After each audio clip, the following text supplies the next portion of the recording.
इस हफ्ते भारतीय राजनीति में एक ऐसी हेडलाइन आई जिसने सब जगह तहलका मचा दिया। पर सवाल ये है कि क्या यही पूरी सच्चाई थी?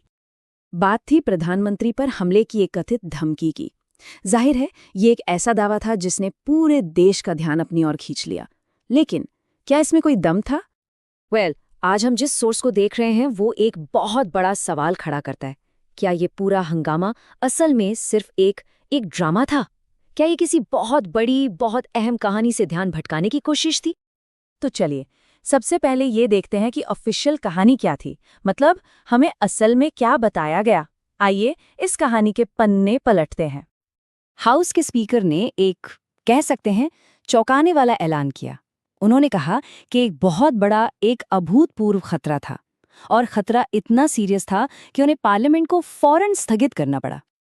और ठीक इसी मोड़ पर हमारा सोर्स मटेरियल एक सवाल खड़ा करता है।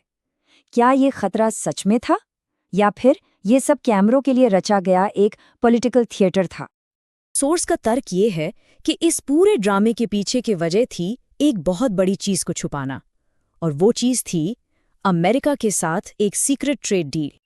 अब देखिए, हैरान करने वाली बात यह है कि इस इतने बड़े ट्रेड एग्रीमेंट को लेकर सरकार के टॉप लेवल पर ही कितना कंफ्यूजन था। हालत ये थी कि विदेश मंत्री तक को इसकी पूरी डिटेल्स पता नहीं थी।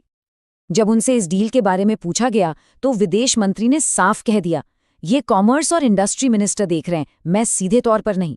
अब सोचिए, इतने बड़े इंटरनेशनल एग्रीमेंट पर ऐसा जवाब, ये अपने आप में कई सवाल खड़े करता है ना? सरकार की ये चुप्पी कई गंभीर सवाल उठाती है, जैसे क्या भारत का एग्रीकल्चरल सेक्टर इस डील का हिस्सा है? अगर हाँ, तो हमारे किसानों और डेयरी इंडस्ट्री पर इसका क्या असर पड़ेगा?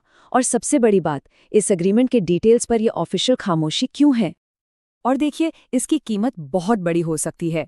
एक एनालिसिस के मुताबिक इस डील की वजह से भारत का इंपोर्ट बिल हर साल करीब 9 से 11 बिलियन डॉलर बढ़ सकता है। जरा सोचिए, ये कितनी बड़ी रकम है।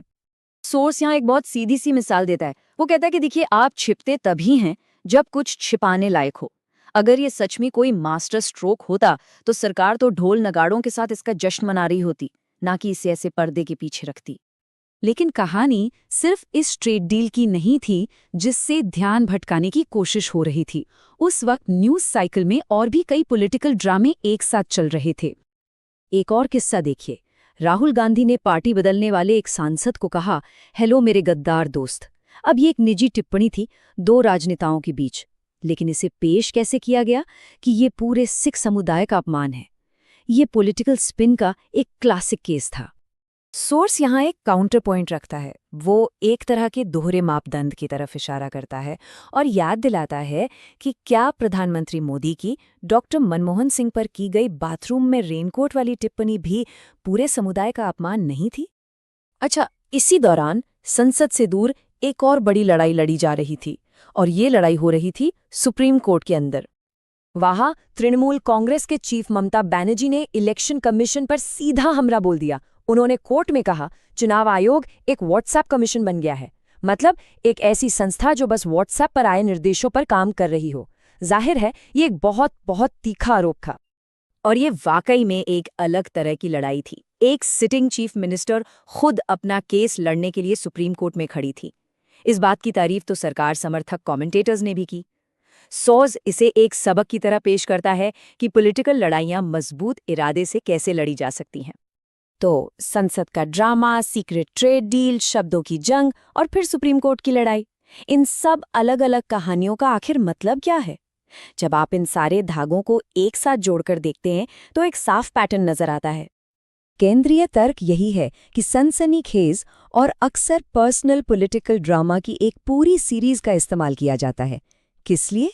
ताकि जनता का ध्यान ट्रेड डील जैसे बड़े और ठोस नीतिगत मुद्दों से हटाया जा सके, वो मुद्दे जो असल में हम सबकी जिंदगी पर असर डालते हैं।